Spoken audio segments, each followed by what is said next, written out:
On this episode of Locked On Angels, it's Feedback Friday. So what are your thoughts on our thoughts? Did you agree with the Taylor Ward for Alec Bohm trade idea? Or how about the Garrett Crochet for a few prospects? We're talking about your thoughts and sharing our favorite responses in our final segment this week. It's time to get locked on with Mike and John, and this is Locked On Angels.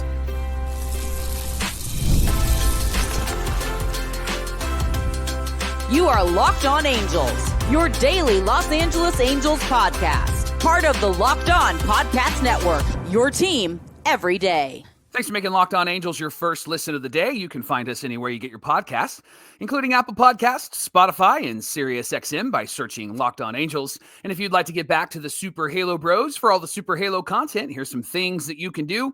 Leave us a rate and a review on Apple Podcasts. If you're watching on YouTube, hit that thumbs up button. And if you're not subscribed already, please subscribe and become a Locked On Everydayer. And whether you're watching or listening, come over to YouTube, leave a comment. It's one of the best ways to get in touch with us and be a part of the conversation. And this episode of Locked On Angels is brought to you by FanDuel. New customers can place a $5 bet, and you'll get started with $150 in bonus bets if your first $5 bet wins. Visit FanDuel.com to get started. Happy Friday to you, and thanks for being here for this episode of Locked On Angels, where it's your team every day. You've got the Frisch Brothers here with you, a.k.a. the Super Halo Bros. My name is John, and that's my brother Mike. And my name is Mike, and that's my brother John. It's Friday, Mike. It's Feedback Friday here on the show. Was this week like 100 years long to anyone else? Like it felt like it to me, too. I think I'm excited for Thanksgiving. Hey, It's our third off season here at Locked On Angels, and we're here 5 days a week talking Angels baseball, Monday through Friday, every single weekday, all the way through mid-December. We'll go down to about 3 episodes a week, just for the time being over the dark days of winter and whatnot. But then we'll ramp back up to 5 days a week right before spring training.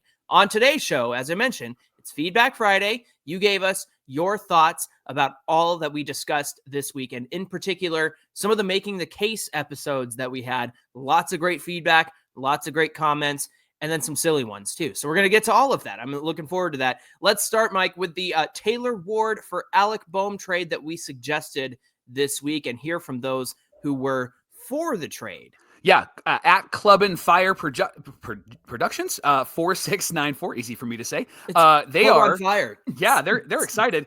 Ward for Bohm would be an amazing trade, so they are for it. Zach Bond. Is it Bondoc 9277 said, for me, this is hard because I really like Taylor Ward. I think he's a great addition to a top team. However, I'd rather have a guy like Bohm who wants to win than a guy like Rendon who doesn't want to play at all. It doesn't seem like he wants to play at all. And then at JDC11 said, I love this trade idea. We've been needing a solid third baseman for quite some time, and he's a solid defensive infielder. Yeah, and I don't disagree with those statements. And the fact is I know that Bohm is only here for 2 more years, so it's not as if he would be part of this competitive window that kind of you and I have in mind in terms of like 2026 and beyond, right? It's more like you need somebody now. And look, you have him for 2 years. Rendon's off the books in 2 years, so who knows what could happen between now and then. But I will say that, remember, we talked about the Royals this week and how they were able to turn, their reputation around in just 1 year because they signed those not superstars, but guys who helped them actually get to the playoffs this year. Mid-tier guys, sure. Mid-tier guys. I think adding a Bohm to your infield and then what he brings in terms of offensive production, it's already a huge upgrade over Anthony Rendon. And number 2, I think that it helps change the narrative on, oh my gosh, the Angels lost 60 or only won 63 games and lost 99. I think it changes the narrative around that. Yeah, at Johnny Todd 22 also agreed with this trade. They said, I think this trade makes a lot of sense for the Halos. It would open up left field for Mike Trout and allow us to get much better defensively with Mickey Moniak in center field, even though we might lose some offensive production. Hopefully the Phillies don't watch Ward's defensive films. My worry is that Perry talks about players' makeup and culture, and I think that this move for Alec Bohm would go against that philosophy. That being said, I believe the Halos would, could, and should absolutely do this trade. Talk about that culture comment, John. Well, I was just going to say, Johnny Todd, I know is an everydayer, but this is why I know Johnny Todd watches every day, because we had that conversation about Perry and how he emphasizes makeup and guys' ability to, handle the ups and downs and the the rough goings of the game. And so it does make you wonder about Bohm. Is he a guy, like you mentioned the other day, is he a passionate guy who hates when he strikes out or hates this or hates that, in terms of how he performed? Or is he the kind of guy who can't handle the ups and downs? And I think if you're the kind of guy who can't handle the ups and downs, Mike, I think it shows up in your performance. Because when you're somebody who, maybe you get mad, but you're also Bryce Harper, right? Harper throws a fit all the time. And so, he doesn't do it as much. He's a little bit more older and mature now, but the fact is Harper was good and he still got mad. But I think that just goes to show that sometimes these guys just get upset. Did you see that clip of Soler breaking his bat over his knee this season? No, I didn't. Oh, dude, he broke that thing like a toothpick. So I hope he does that for us this season and, is just upset at himself for not coming through in the big moment. So that's kind of my question to you, Mike. What's the difference here between this guy can't handle the pressure versus this guy gets mad in the big moment? Well, I think I want to high five your comment about that it would affect their performance. And I think that for the Angels, that's been the biggest issue. Reed Detmers with his mental stuff and Patrick Sandoval with his mental stuff on the mound and not being able to calm down and kind of losing their composure. It affected their performance. But what people are talking about with Alec Bohm, outside of the playoff game where he was removed because there was some attitude in the bench and on the bench, I think that what we've seen from Bohm, what we've seen from someone like a Bryce Harper, is that it doesn't impact what they're doing on the field. They're fired up because they didn't come through. They're fired up because they didn't win. They're fired up because they can play better and they didn't. And so that's the vibe I get from Alec Bohm. Obviously we don't know him as closely as our players, but that's the vibe that I get. And it seems like a lot of our everydayers agreed with bringing him over. John J. Harris said that we should bring the Bohm, but they did also say Moniak shouldn't be anywhere near a full-time player. They suggested maybe a Harrison Bader to come over and play center field. What are your thoughts on that? Yeah, I don't agree with Moniak not being a full-time player, because in the time that we've seen him get what look like full-time opportunities, that's when he performs. And so if this were a year or two ago, we'd be saying the same thing about Luis Rengifo, right? Oh, he shouldn't be anywhere near a full-time player.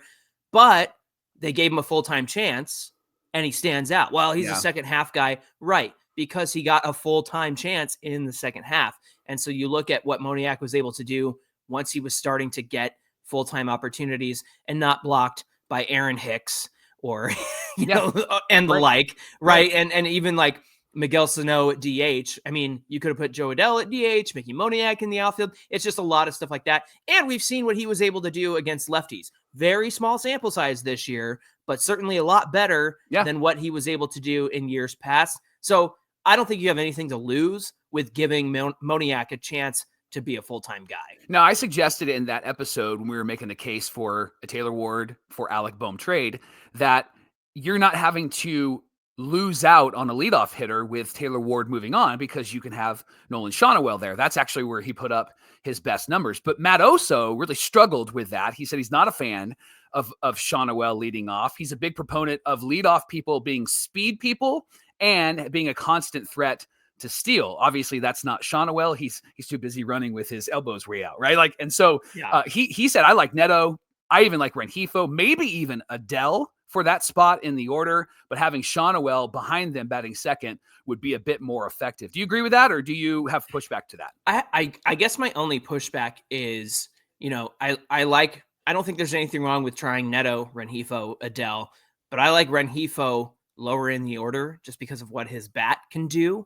And then as far as Neto and Adele, I wouldn't say anything against them. What I would say for Shonawell is he seems to have the mentality. Yeah. When he's in the number one spot, he seems to understand the assignment.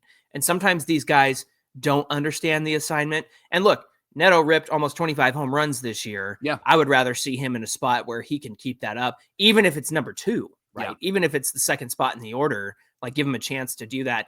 I just think that Shonawell has a better understanding of the assignment, and perhaps it would get him to walk a whole lot more than he did this past year, because we've seen that he has the ability and a good eye to do that. Anthony Mora struggled with this because he didn't listen to the entire show. He said, guys, we need pitching. We've needed pitching for 10 years. We're not going to win without pitching. You can win 1-0. You can't win 9-10. And here's my response. We know. That's why we said multiple times on that episode that we should trade for pitching first. That should be the option. But what we suggested was you probably can do 1-for-1, Ward for Bohm. If you're going to trade for pitching, it's going to be Ward and somebody. And so we were doing a 1-for-1 trade. So when you listen to the whole show, you'll be able to know what we talked about. Right, Johnny? Mike from the top rope. I got to get the Macho Man costume for you to wear this time that I wore on Halloween. All right. And then Jogo332 said, he actually struggled because of Bohm's attitude. This might be the first time I don't agree with a suggested trade. I can't get on board with a trade for Bohm. Honestly, I don't care how good of a player he is. I don't want his attitude in the dugout. Rendon has enough attitude for the whole team already, although it's been better since Wash has been there. The hostility and anger that radiate off Bohm when things don't go his way isn't the style of winning fire I'd hope for this team. I have a 10-year-old son who looks up to these players, and Bohm's way of handling his emotions while playing is not something I want my son looking up to or emulating. He never really got to see Rendon's bad attitude, as he's never on the field. Ooh, that's from the top rope. Yeah, no kidding. Love that.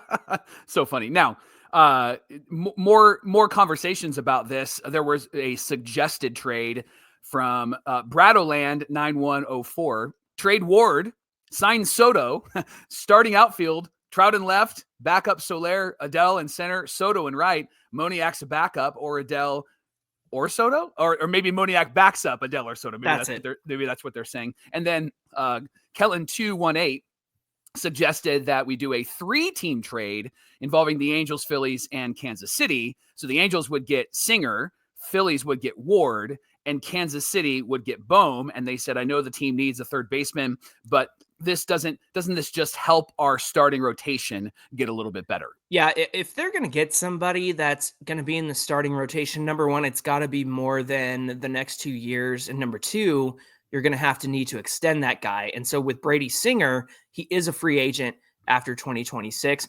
He's already 28 years old, by the way. The other thing is, and I was talking about this with Everydayer Scott Freeman on Twitter, that his expected ERA, which essentially it talks about the amount of contact and the quality of contact. It's actually a 1-for-1 translation of WOBA, Mike. So the quality of contact and the amount of contact for Singer says that he should have a higher ERA than what he actually got this year. And he's been back and forth.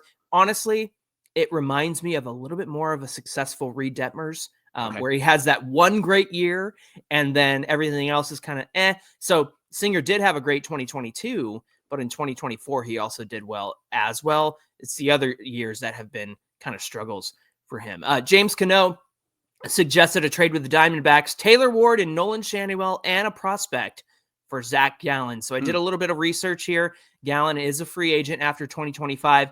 It really depends on what goes down with Jordan Montgomery and the $22.5 million he's owed. The Diamondbacks could trade him. Montgomery could still not take the player option, or he could take it, right? And also, they lost a lot of firepower this year. They lost Randall Grichuk, Christian Walker, and Jock Peterson. And then, so supplementing that with Taylor Ward and Nolan Schanuel and whoever prospect you trade over there might be good for the D-backs. I just don't think that the Angels make this move. I kind of wonder, all right, well, then who's at first for the Angels if Nolan Schanuel is not playing there every day? At the same time, I just don't think the answers are out there yet in terms of what the Diamondbacks are going to do with their rotation, because Zach Gallen is their ace at this point. And so they have to decide, are we going to try to extend him? What route are we going to go this season? Yeah, I don't think you trade your ace, just like the Tigers didn't trade Skubal this last trade deadline. Yeah, because you just don't trade you. That's what you want. You want. And now he's a Cy Young, right? Yeah, you want an ace, and they're probably not going to trade their ace. I love the suggestion, but I don't think that it'll actually happen.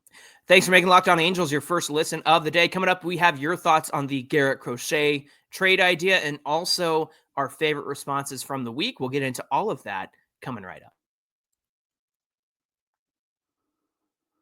Locked On Angels is brought to you by Gametime. My wife and I, for Christmas, we love not purchasing stuff and material things. We actually love purchasing experiences for our 3 kids, and we always love getting tickets. And so we've decided that we're going to do some tickets for our, I got to talk softer because they're in the house. We've decided that we're going to get tickets for, they're grown-ups. We're going to get tickets for them for Christmas, and we're going to use Gametime because Gametime can save you a bunch of money. So if you're looking at getting tickets for Christmas for those that you love, why not check out Gametime? They have tickets for concerts, sports, comedy, theater, so much more. And they're always looking to save money for you, helping you to save money. And the best part about Gametime is they have great Gametime ticket coverage. Your purchase is covered with the most flexible customer service policy in the ticketing industry. If you're buying tickets like right now for Christmas, and then it's for March, April, May, maybe something happens. Well, what's great with Gametime is they're going to work with you so that you're not in a position where things fall apart. So yeah, maybe you buy tickets to Book of Mormon for your girlfriend at the time in 2019, and then something happens in March of 2020 where everything gets canceled. That happened to me, by the way.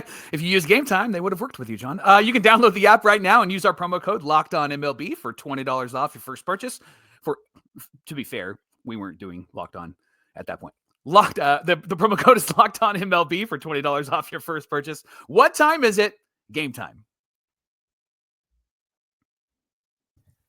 This is the Locked On Podcast Network, where it's your team every day. Mike, is that a Super Halo Bros t-shirt I see you wearing there? Comfy, cozy. The fly ball design. I think the quality of the shirts are actually really nice too. Like they fit like a I don't know. They're soft, comfy, all that stuff. Very comfortable and very. I'm that much taller than you. I like the life size. We can thank our artist for that one. Yeah, yes. Yeah. So if you want to grab yourself a Super Halo Bro shirt or any of the Angels related merch we have on our store, visit the episode, the link in the episode description. And whether you're watching or listening, it'll take you to our store. Get yourself a shirt, get yourself some merch. We'd love for you to do that for us. Johnny had an episode this week of making the case for a trade for Garrett Crochet. You made the case and then you said, I wouldn't do it. and a lot of everydayers agreed with you, John. Chad Smith said, definitely a no. Trading for him means that you are ready to contend for a title that's clearly not the Angels. So keep your young guys. Dre Day 9000 said, I wouldn't trade for him. I'd rather have the Angels trade for an Alec Bohm or a Luis Robert Jr. Both, I believe, would cost less prospect capital than a Garrett Crochet. And then Jay DC11 said, I think I'd pass.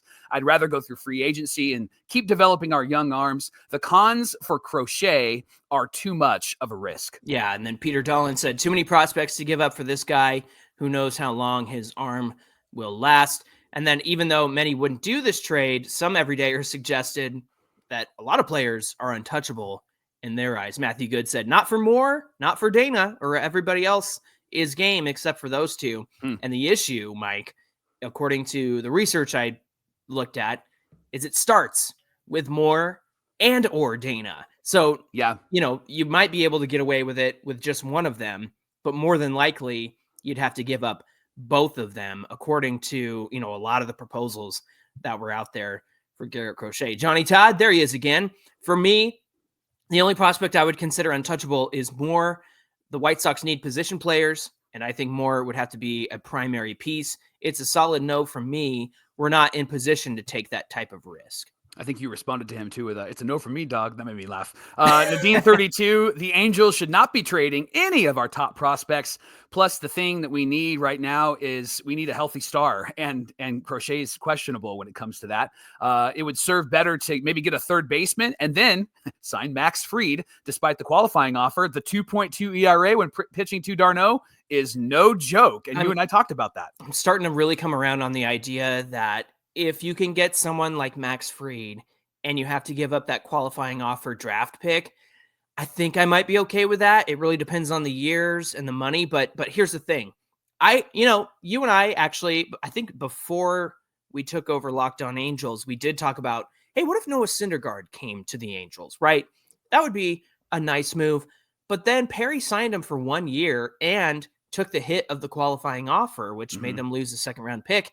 Totally not worth it. Right. And maybe if it had been 3 years, 5 years, then yes, you take that. I think taking a 1 year deal on somebody and losing your second round pick, that's a no from me, dog. So if they're able to get Fried and it lasts beyond the just next year or whatever it might be, it has to be long term if you're going to make that kind of sacrifice. Yeah, Agent Pew Pew, that's the real name. I like that. Not if it means giving up Dana, Clausen, or especially more. Also, what are the White Sox even thinking about trading him anyways? And you actually responded to him and you said he's not a part of their competitive window and he'll be a huge part of rebuilding for them, and he'll probably net them 2 top 100 prospects.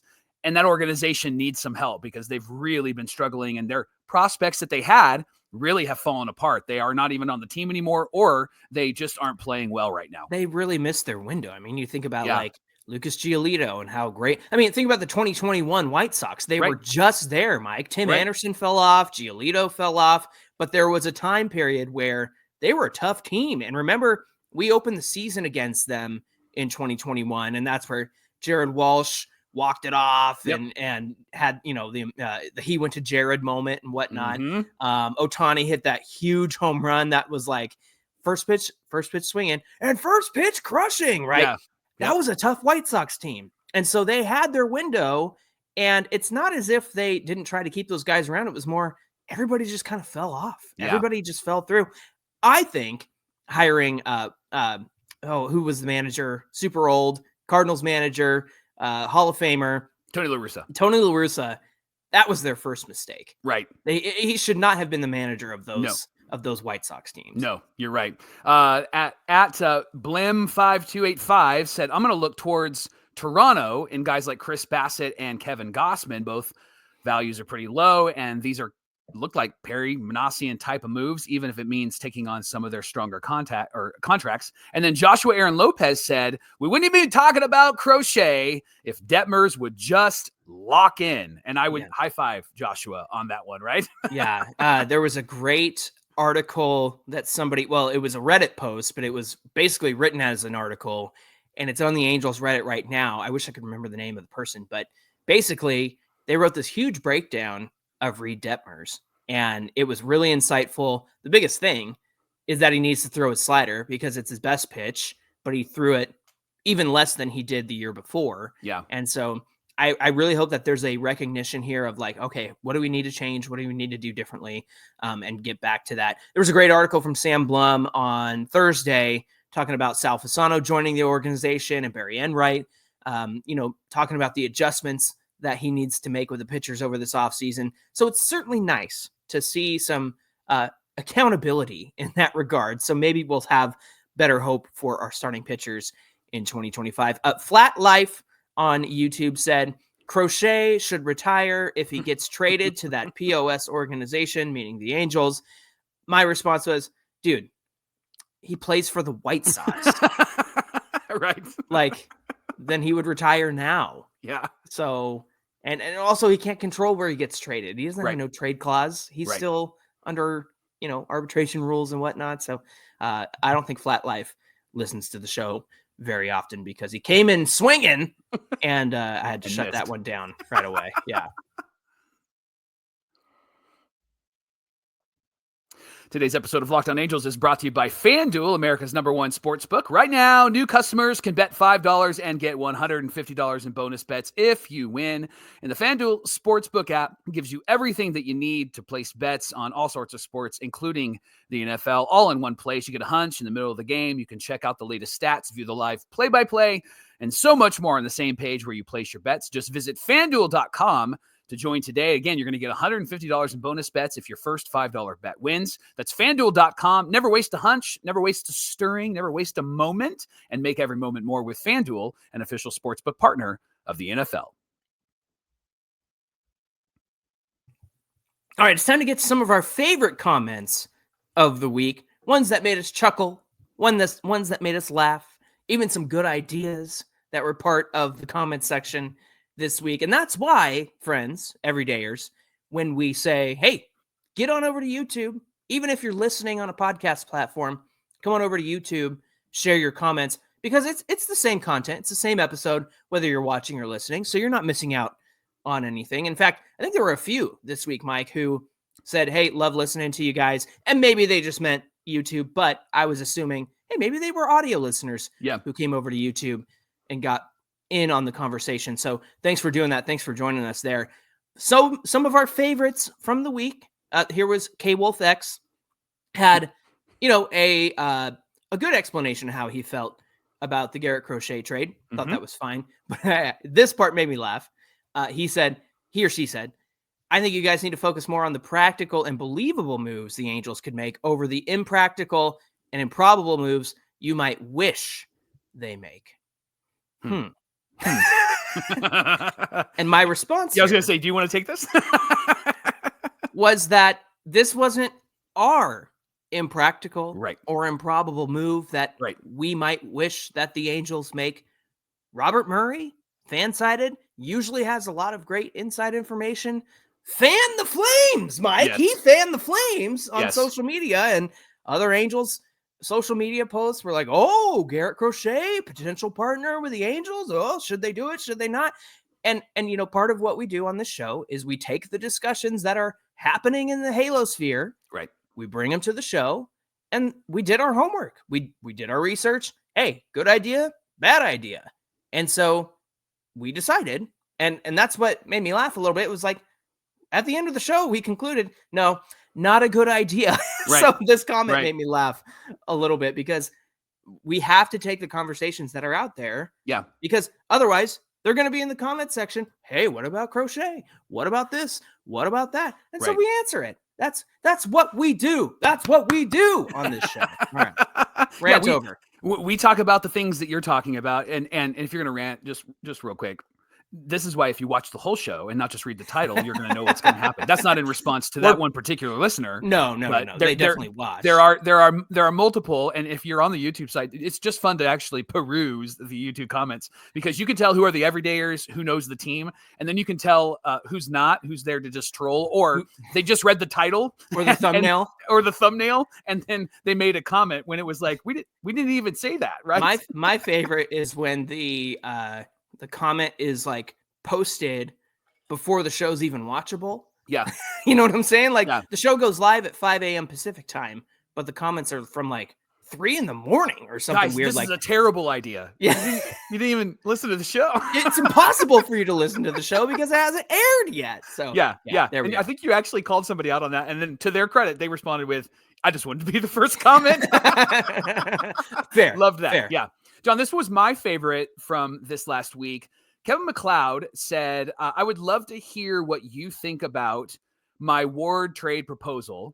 I'm trading him to the same state, but I'm trading him to Pittsburgh. Now, it's a big trade, so this feels like MLB The Show, right? So let me read the names, and then I would love your thoughts. Pirates get Ward, Detmers, Suarez, Adele, and Placentia, who is the 22nd prospect for the Angels. And the Angels get Mitch Keller, David Bednar, and Key Brian Hayes. And this would help move Mike Trout to left. They also suggested signing Michael Taylor or taking a big swing at Teoscar Hernandez. John, do you think that this is a reasonable trade, a logical trade, or is this wishful thinking from Kevin? I love Kevin, but here's my answer. That's the MLB The Show music, because that's what this trade is. You included Jose Suarez. Yeah. And it wasn't Kevin. There was another trade in the comments, and they were like, what if we traded Patrick Sandoval and Detmers and Suarez to such and such team? And I was like, you can't trade everyone you don't like to another team and say that you're going to get their best players back. Now, that's not what Kevin did here. No, he didn't. No. But I don't think a deal involving Suarez is going to get anything done for the Angels. But the suggestion of Suarez reminded me of that other commenter who said, they got to get rid of, Sandoval and Suarez and Aaron Loop and Ryan Tepera. Oh, wait, they're not with the team anymore, but we didn't like them either. Right. But that's what it feels like sometimes. This trade, I think that if you move some pieces around, I don't know, Mike, Mitch Keller, David Bednar, Key Brian, it's way too important to the Pirates. Yeah. And look, there was a period of time this year where the Pirates could have made the playoffs. Right. And especially with Paul Skeens, in the mix now. He's going to get a full season next year rather than debuting. Debut about June. or so. So to me, I think that the Pirates are in a place where they need to keep their core guys around like those guys and try to add to that. I know they don't spend money. I know that, the ownership is really bad, but perhaps they have some young guys ready to move up in the system. I just think Keller, Bednar, Hayes, you got to keep those guys and add to that if you're the Pirates. What about you? Typically, when you see these trades, they're usually NBA trades, right? Like where it's a bunch of guys for a bunch of guys. I think if this happens in baseball, Kevin, I think that there's going to have to be a third team involved, because what you're doing here is you're just kind of taking a clump of guys from each team and switching them and thinking that's going to infuse some sort of different culture or some sort of winning attitude, right? I think you have to add in a third team, and then you piece those guys around. So a couple of guys go to Pittsburgh and a couple of guys go to Kansas City, right? And the way that things work in Pittsburgh is Kansas City would probably get Taylor Ward and Reed Detmers, and then Pittsburgh would get Jose Suarez and the prospect, right? Like, and then Joe Adele would be kind of floating out there somewhere. But that's the thing when it comes to some of these names, like Suarez, for example. The Angels just value him way more than any other team values Jose Suarez. And I don't get it. You don't get it. A lot of our fans and everydayers don't get it. Nobody gets it, Mike. I don't know why they're hanging on to this guy. I don't know what he has that they think that they can unlock, but they haven't been able to do it just yet. He's got blackmail. That's what he has. And he's wasting a 40-man roster spot. I don't know if they're just trying to have an extra arm, but that feels like a losing strategy to me. Hey, just in case, right? Yeah, a just in case player doesn't say we want to be competitive. A just in case player is like, hey, we're going to suck, and so we need someone to eat innings. And that's what it feels like having him on this team. Yeah, exactly. So what you're saying here for this trade is it's less MLB The Show music and more you got to Tetris the pieces around, right? That's what I hear you saying. 2 songs from Johnny on the show. Love it. Hey, thanks for making Locked On Angels your first listen of the day. Now for your second listen, check out Locked On MLB with our friend Sully. You can find his show on YouTube or wherever you listen to podcasts. Hey, give us a follow on Twitter at Locked On Angels and at Super Halo Bros on Twitter and Instagram. Whether you're watching or listening, again, come on over to YouTube, find today's show, get in the comment section, because we love hearing from you there and having you part of the discussion. Mike, we got a weekend, and then we're back on Monday. What do we have on deck for Monday's show? Yeah, we don't anticipate anything breaking this weekend. We don't anticipate any moves being made because we're moving into Thanksgiving. However, we will be here. We're going to post. We're going to talk about if there are any moves. We'll talk about it on Monday. But in the meantime, on Monday, Fangraphs released an update about the Halo prospects. John, there's one prospect that doesn't get mentioned, but this guy, he's starting to get some traction. So we're going to talk about the Halo prospects, the conversations around them, and this one particular player that a lot of indications are we might actually see him in the majors this year. So we'll tell you who that is on Monday on Locked On Angels. All right, looking forward to that conversation. We hope you'll come back and join us. Until then, my name is John, and that's my brother Mike. And my name is Mike, and that's my brother John. Thanks for being here, everybody. Have a great weekend, and we'll see you back here on Monday. Hot takes. Nothing but hot takes from everydayers. And then there was a couple of elbow drops, but they did good. That's right. That's right.